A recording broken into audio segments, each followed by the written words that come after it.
Bonsoir la famille, j'espère que vous allez bien. Nous allons continuer à résoudre les exercices. Aujourd'hui, vous allez remarquer que j'ai changé la langue en anglais. Donc, on a File, Edit, Programme, Parents, Windows. Donc, du coup, là où j'étais lancé, et c'était ici. Et c'était avancé pas à pas. Donc, on a le min qui était principal, fin et end la fin. OK? Aujourd'hui, nous avons des exercices aussi à résoudre. On va revenir sur notre document Word. Le premier exercice nous dit écrire un programme qui calcule la somme de tous les nombres de 1, ça peut être 0, ça peut être 2, à une limite donnée. Notre limite peut être 5, 6, 8, 10, 100, 1000, ça dépend de ce que nous allons faire.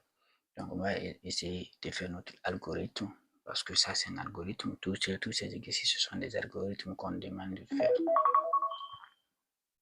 Donc, du coup, nous allons essayer de calculer ça vite. Et voilà, on va encore faire le deuxième exercice qui nous dit écrire un programme qui calcule la somme de tous les nombres de 1 à 1000 et leur moyenne. Donc, vous allez voir que ces deux exercices sont liés. OK? Du coup, on va commencer. Comme nous avons la somme, nous avons tous les nombres et nous avons une limite, c'est que nous avons deux données ici. OK? On revient sur notre flowchart. Toujours, on commence par quoi? Par la déclaration. On a la somme et on a aussi un nombre. Dans la déclaration, je vais représenter la somme comme grand S et le nombre par grand N, ok, N majuscule, pour être plus rapide. Donc, du coup, puisque c'est la somme que nous allons faire et que cette somme doit être continue, ce sera le nombre 1 va sortir plus le nombre 2, plus le nombre 3, plus le nombre 2. À chaque fois, il y a une somme qui se répète, il y a une somme qui se répète. Donc, il nous faut la base, il nous faut un départ. Pour cela, nous allons donner une affectation à notre somme. Donc, affectation devient assign. On va mettre ici. La somme va être S majuscule, va nous commencer par 0.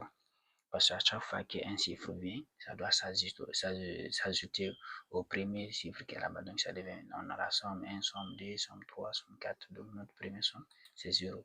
Ça, c'est le départ. Et notre nombre va commencer de 1 ou de 0 ou de 2, ça dépendra de nous. Donc, ici, cette fois-ci, je sélectionne 1 de base. 1. Donc, du coup, on a déjà ce qu'on appelle le départ de la somme. On a déjà le départ du nombre, n'est-ce pas? Donc, on va utiliser quelle fonction ici? On va utiliser ce qu'on appelle la fonction while. OK? Si vous vous rappelez, on avait fait ça au départ en français. Donc, on utilise ça. Pourquoi nous avons changé cette langue? Parce que on va utiliser les while, le do, le for, les if, beaucoup quand nous allons commencer le langage de C++. Il faudrait que vous vous habituez dès maintenant. Cette fois-ci, on va donner une condition. Parce que nous avons dit, l'exercice nous recommande à ce que nous mettons une limite qui nous permettra ici de calculer tous les nombres, la somme de tous les nombres de 1 jusqu'à cette limite. Donc pour cela, on va appliquer une condition. Cette condition doit être que le nombre doit être inférieur ou égal à ce nombre. Donc on va dire n est inférieur ou égal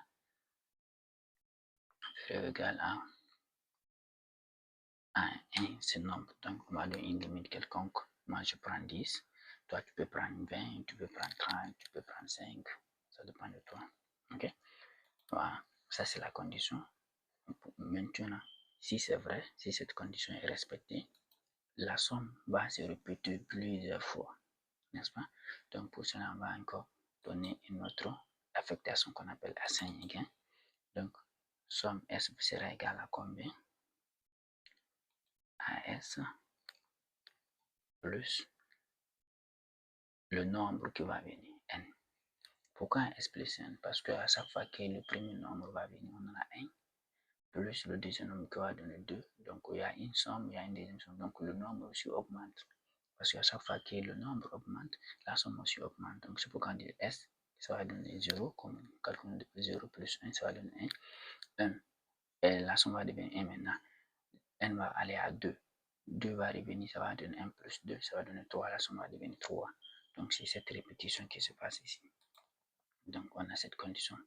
Puisque N aussi doit changer, on doit encore donner une affectation à S, à N. Donc, du coup, on va dire que N va nous donner égal quoi? N plus 1. Pourquoi? Parce que n aussi doit augmenter jusqu'à ce que ça arrive à notre condition que n doit être inférieur ou égal à 10. Donc voilà cette condition. On a la somme qui commence par 0, le nombre qui commence par n, notre limite quelconque c'est 10, on a pris la somme égale à s plus le nombre, c'est-à-dire la somme plus le nombre, et le nombre aussi va augmenter de 1.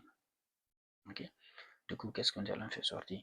Maintenant, si cette condition n'est plus respectée, si n devient supérieur à 10, donc ça devient faux. Directement, le programme va sortir. Là, on vient sur ça, on dit output, c'est-à-dire la sortie. Ok? Donc, on va dire quoi? Faire sortir la somme, c'est ce qu'on a besoin. On va dire la somme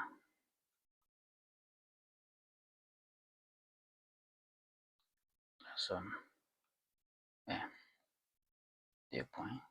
On met celui-ci. On n'oublie pas le AND et on met S. Toujours S majuscule. Voilà.